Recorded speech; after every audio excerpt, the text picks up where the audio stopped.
Hi everyone, this is Toby from the International Association for Political Science Students.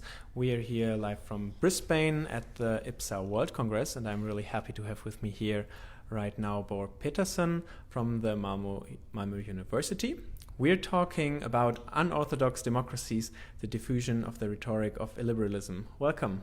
Thank you very much. So I would like to talk to you first about the fact that, right now in public discourse and academic discourses, there's a lot about illiberal democracies, about presidential or parliamentarian democracies, but what exactly are unorthodox democracies? Yes, thank you. I would say that unorthodox democracies are democracies that do not conform to the liberal democracy model that we have become used to take for granted in Western Europe, since at least the end of the Cold War. But as we know, things are changing in our contemporary world and has been changing pretty abruptly in recent years, with Trumpism emerging and with kind of contestants to the liberal democracy model arising also inside the European Union. And as a social scientist, I think that it is an obligation and a duty of sorts to kind of look into this process and try to see what went wrong, and maybe see what we as scholars can do to improve the situation. So your current research focuses on illiberal discourses and rhetoric. At which actors are you looking at, or were you focusing on actor-wise when it comes to those problems? It is a political elite study, a very much political elite study, in the sense that the two major actors that I look at in my presentation here today are Vladimir Putin of Russia and Viktor Orban of Hungary, in the sense that I look upon Putin's Russia as a forerunner in this process, as a norm, as a sender of counter norms to liberal democracy. And what I do point out there is that Russia rather early on introduced a concept already in the early 2000s of sovereign democracy, with the denotation that what Russia chooses and how Russia chooses to interpret the concept of democracy, that is no business of other states, because sovereignty in all cases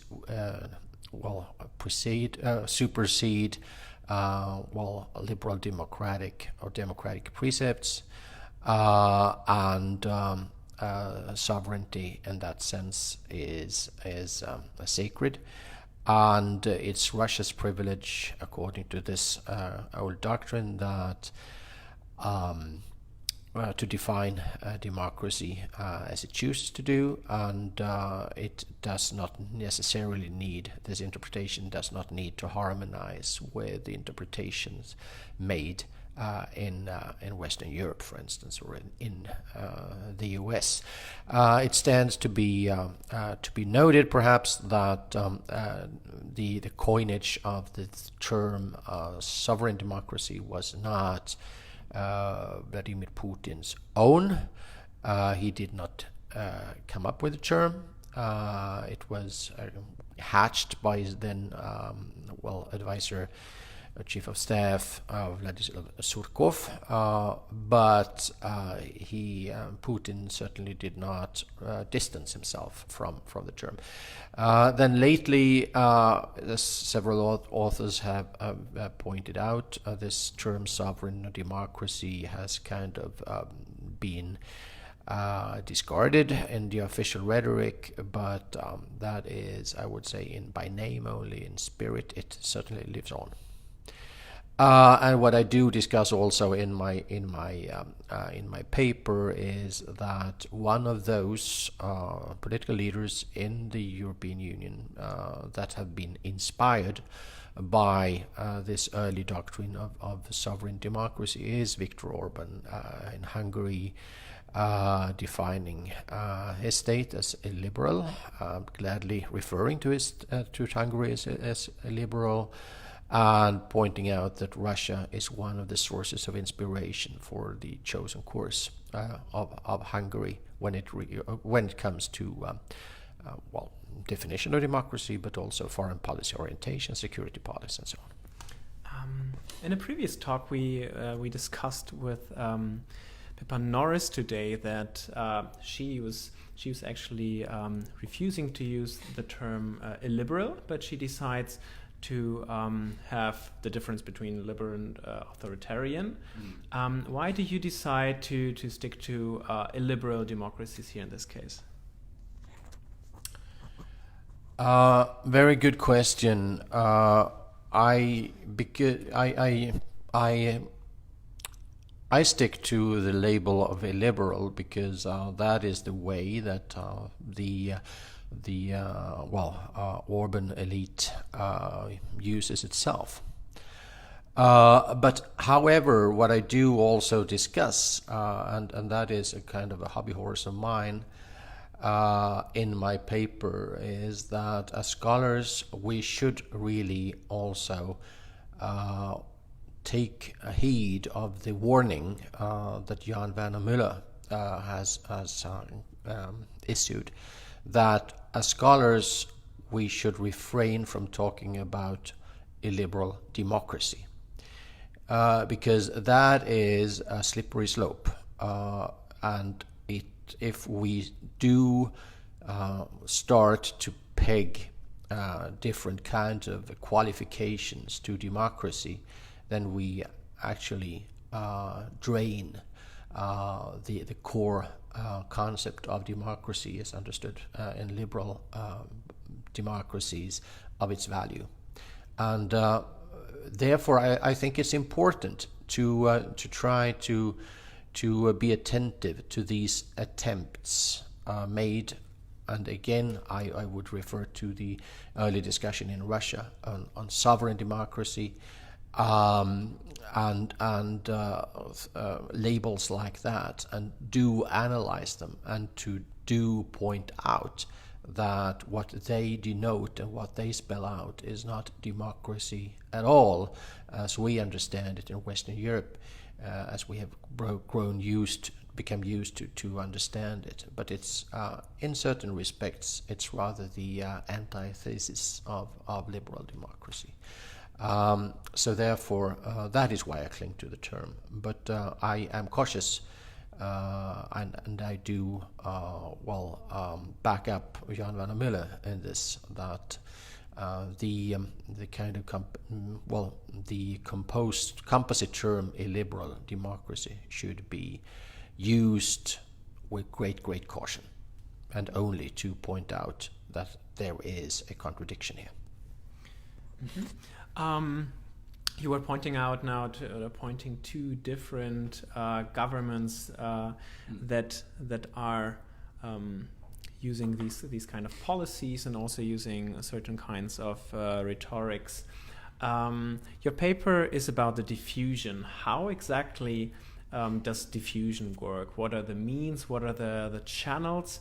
And also, as it has been a process during the last 5 to 10 years, basically, of those governments to try to find out what are the more and less successful ways of manipulating the discourse.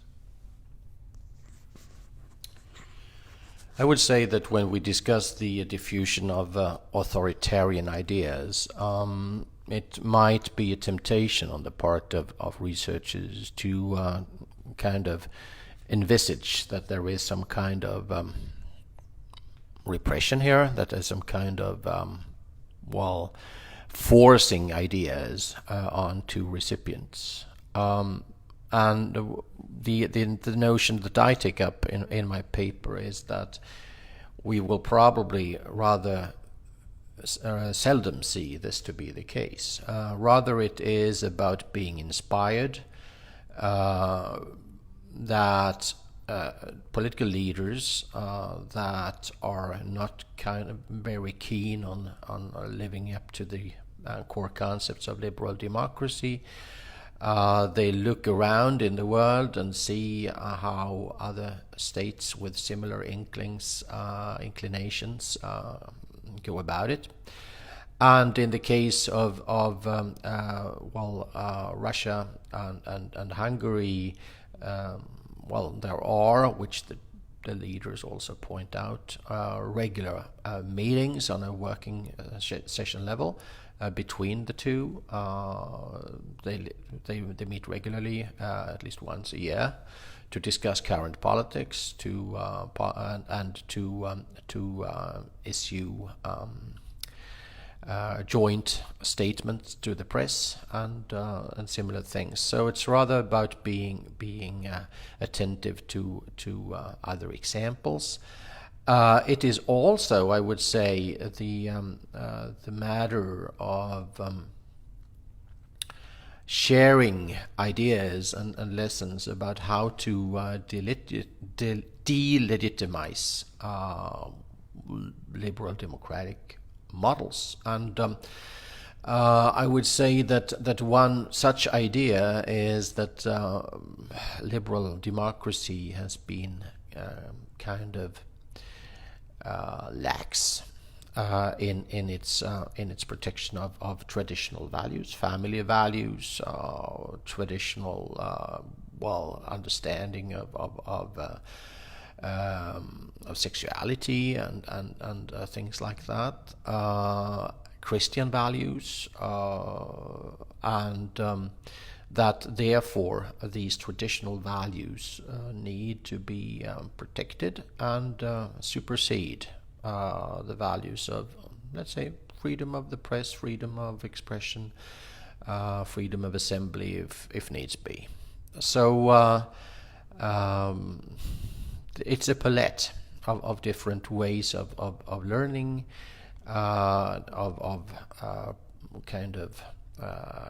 providing inspiration.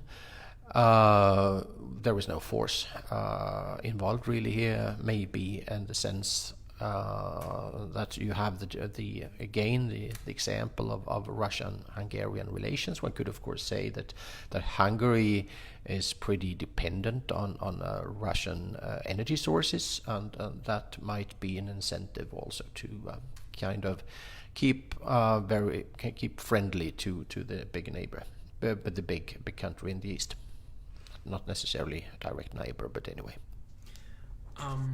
So what are looking exactly on the other side, basically, what are the strategies or the means of civil societies or of countries that are not illiberal then to be resilient, to be not affected by those strategies to manipulate the discourse, and especially with a focus on which strategies have been working and which strategies have not been working, because there's a lot of unclarity right now. How do countries react to those kind of forces? Well, had I known the answers to this, I would probably have had another kind of job than I am having right now. And but so really, what I tend to focus on is rather to find recommendations of how we as scholars can contribute and should contribute, and what we need to do is to stand guard and to guard the concept of democracy, of liberal democracy, against slippage, the kind of risk that I mentioned earlier, that we that we usher in and admit different kinds of qualifications to democracy, and thereby imply that these varieties are democracy as well. Having said that, I would say that if we focus on the European Union, then it is, in a sense, it's the very rationale of the existence of the EU, that it stands up to these values and are true to the values of liberal democracy. Because if there is not that kind of foundation to build upon, and there is no, in that sense, provisions or kind of preconditions for defining a common identity, then I would say that in a near future there might not be very much of rationale for the European Union to stick together in the first place, because otherwise it would be probably put in a position to having to play second fiddle in very many kinds of respects, because normative power is what the European Union has been really good at and deft at in the post-Cold War period. And if that goes away, what is left? You've been talking about responsibility of the academic world, basically, and this leads me to the more direct question: what responsibilities do researchers in general have towards their research and also towards the political developments that are happening in the world?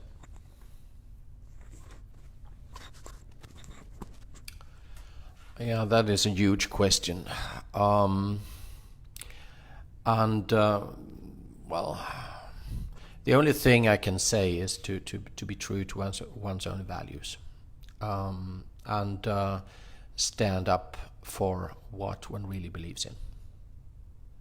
I think that is all I'm prepared to say at this moment, because otherwise it's a question of too large a magnitude for me to fathom here and now. Yeah, one thing I'm particularly interested in when it comes to this is actually the question of political science and its current development. So you can see that there are a lot of tendencies to globalize political science and international relations, and also to state this populist movement as a global movement. However, looking at different areas of the world and different political developments, and going into certain countries, as you've just done it, how right or wrong have these tendencies to globalize and to always project developments in a certain set of countries to the whole world? Is this a right observation in the first place from my side, and how do you evaluate these conflicting tendencies, basically? Well, in a sense, I think it's nothing new, because there are always subjects that are in vogue in the social sciences, and of course, if one has a look through at the this IAPSS convention program, you can see certainly great dominance of great prevalence of issues like populism. Populism is probably one of the key concepts, definitely defining most of the panels on the program. There would be a lot of borders as well, but that is, of course, due to the general theme of the conference, of the convention being on borders and frontiers.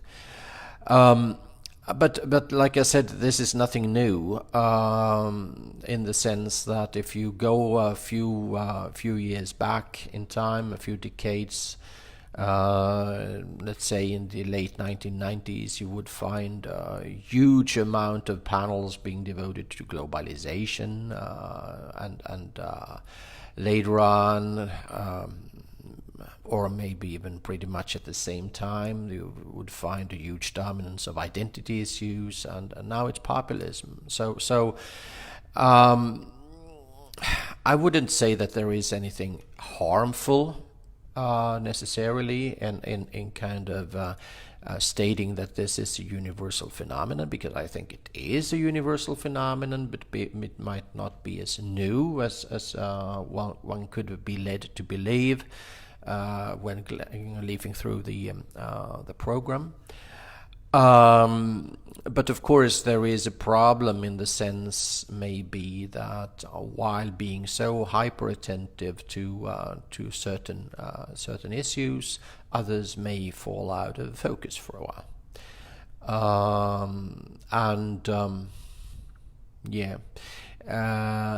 Of course, when you deal with a concept or problem like populism, there are several other key concepts of political science that follow automatically in the analysis. Also, that you will need to discuss democracy and authoritarianism and legitimacy and other essential concepts of the political sciences. So these subjects are not neglected, even though they get a somewhat subordinate role. But other concepts, other issues might maybe fall out of focus. You don't have a lot of attention nowadays to sustainability issues, for instance, like there was not so many years ago. But again, this phenomenon is not new, and I think it's unavoidable in the sense that scholars do need to be attentive to what subjects are in vogue. They do need to do so in order to get funding for their research projects and so on, because we know that the research funding agencies tend to run in pretty much the same directions when it comes to calls for applications and so on. So it's hard to do anything about that. I think it's one of the ways that the academic community and the funding of the academic community is really defined. And I guess one has to accept it, although somewhat reluctantly. But that is the way things are. You have mentioned in your answer that there are other concepts, and I want to point to one concept or one area of research that you have worked on a lot previously, myth building, and especially your regional focus on Russia. I want to ask you, like, what is your research on myth building about, and how does it relate to your topic that you are presenting here? So what also motivates you to say, okay, I'm leaving some part of my old research behind me and shift to this area? Well, thank you. No, it's not a shift really. It's rather a kind of a side aspect of what I have been doing that I give some more prominence at this conference and maybe in some future publications as well. So the main project that I'm dealing with and have been dealing with for a while, for some years now, that is related indeed to Russia. That is related to the fact that the main question that I try to analyze is how should we understand the fact that President Vladimir Putin has now, since the late 1990s, been elected for the presidency 4 times, with a convenient break in between when he, for constitutional reasons, was unable to run for the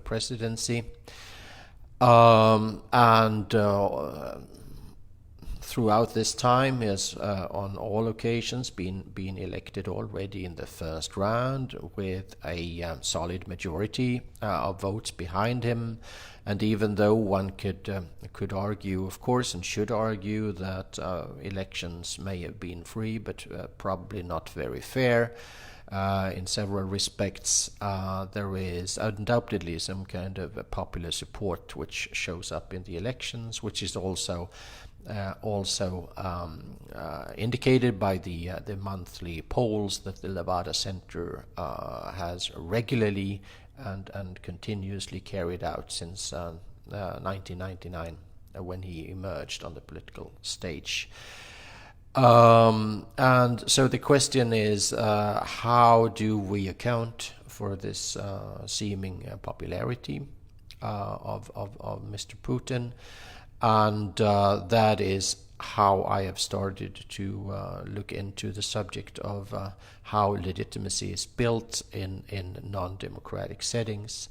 And I have found the concept of political myth useful here, tied to the old Weberian concept of charismatic legitimacy. So it's not necessarily the matter of in this case, the incumbent having such a magnetic personality that this is given credit by a large majority of the people, but rather that it is through actions and through fulfilling certain kind of predictions made by political myths that he has been able to solidify his standing in the electorate. But could you clarify a bit this where there's a contrast? Because isn't Putin, for example, able to construct his personal identity as a shining idol, let's say, through those kind of myths, or how does that work? Yes, I can be very concrete there and provide a few examples of master myths that I have been writing about concerning the Russian political scene, and one of them would be, and let me first clarify that when I use the term political myth, I do not make any statements with regard to philosophical truth content. This myth, and I go along with several authors in this regard. It is not really interesting in this sense whether the contents of this political myth is true or if it's false. But the main thing is that it's being believed in by a large number of people, and that it's acted upon as if it were true. So I'm not, by using the term myth, I'm not necessarily and automatically saying that it's a lie, but rather it is something that serves a certain purpose to mobilize people, to make people believe in similar and common things. But the first master myth that one should take into consideration is the idea that Russia is a great power and is predetermined to be a great power. That is very, very important and is intimately connected to I would say to Russian national identity, and is something that has earned Mr. Putin considerable popularity over the years, because he has been seen as a guarantor of Russia being able to live up to this role.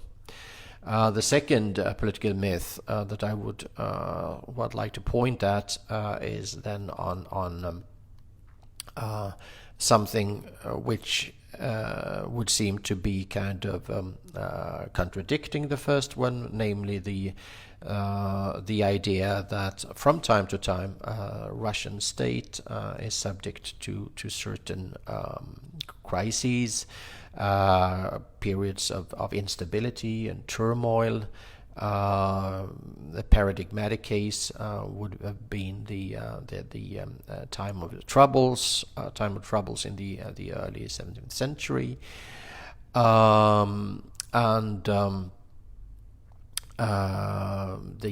this is a recurring event historically, and in Russian political rhetoric and Russian political discussions, the latest occasion of this kind of trouble occurred during the Yeltsin presidencies in the 90s. Again, Putin has been seen as a guarantor against this occurring again, a guarantor of stability and continued great power presence, again to reconnect to the first myth. And then there are other supporting myths, like the idea that Russia all the time has to live in a hostile international environment, where other great powers, other powers are after its hide, so to speak, and wish to keep Russia down, and as Putin has said on several occasions, force it to its knees. And we have the idea that I mentioned earlier as a fourth kind of a political myth here, that Russia and again as personified by President Putin, that Russia is a defender of traditional values and have to stand up for them and protect them against Western depravity, if you will. Mm-hmm. Looking beyond, let's say, the next 2 or 3 years, right now, many researchers and public discourses are speaking now of a backlash or deconsolidation, of a backwards development. However, especially in the Russian case, we can observe that actually a lot of these myths and a lot of these narratives are constructed around President Putin.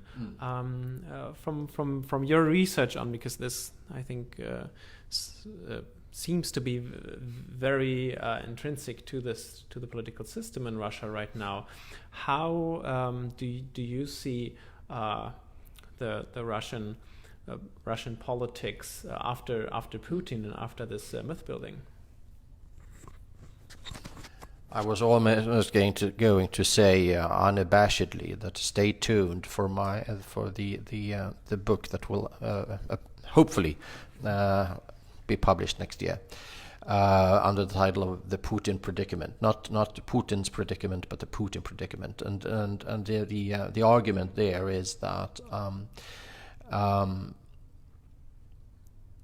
whereas President Putin has been hugely successful in bringing home the message to the voters that he is actually the guarantor of all these 4 myths being fulfilled, or one of them not being fulfilled, the one about the recurrence of the time of instability, then he is, of course, a compromise candidate who is very strong in himself, but also and by himself, but also backed up by in a unique manner by several potentially contesting political camps, and therefore one could also say that these foundations of legitimation have been kind of uniquely fitted for Mr. Putin, and if you look across the political field of contestation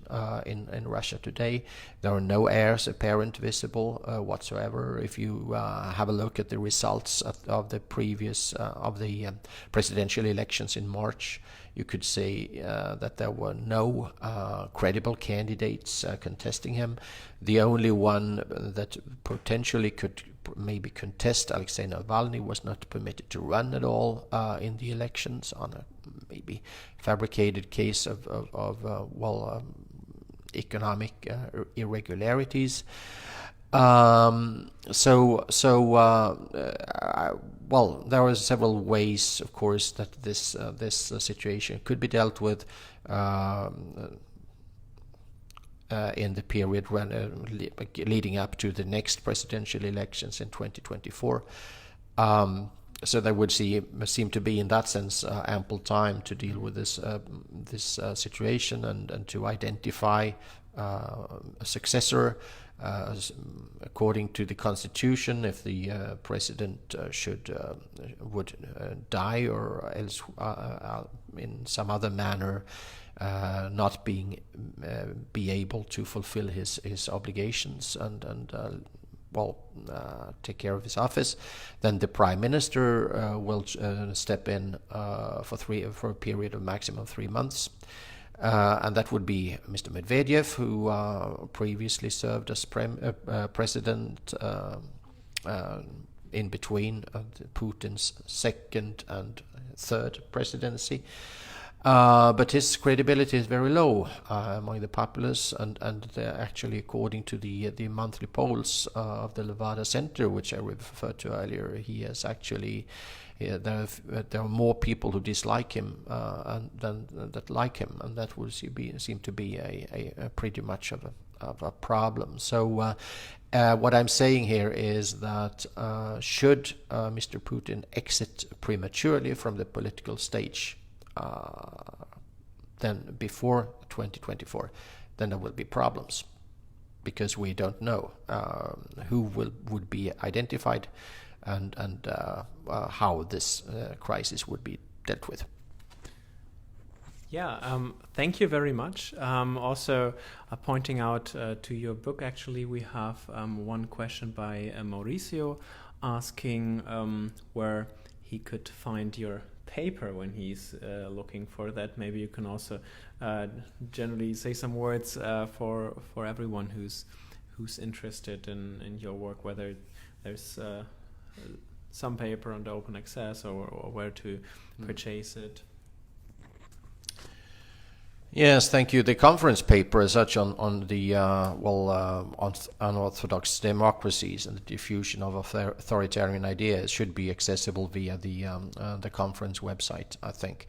But it has also been built on a text which was now I don't. I'm ashamed not to remember the exact wording of the title, but there was a chapter being published in a volume this year, published by Springer, which was in essence a translation of a Swedish publication, which was a yearbook that was published last year. My paper here, my presentation here, builds on that particular publication. But otherwise, the ideas about the legitimacy game in Russia could be seen in recent publications like a special issue of Demokratizacja, the George Washington University-based publication, which was published last year, and the year before that in a joint article together with my colleague Derek Hutchison in Europe-Asia Studies. I think these two articles are the most prominent ones, but that express my ideas and our ideas most prominently. But of course, I try to save a lot of goodies for the forthcoming book. All right, Bo Petersson, thank you very much for being with us here today, to answering all my questions, and for being here for our audience. We wish you all the best for this conference and for your upcoming book. Thank you very much. Thanks for the invitation to participate in this interview, and that was a pleasure.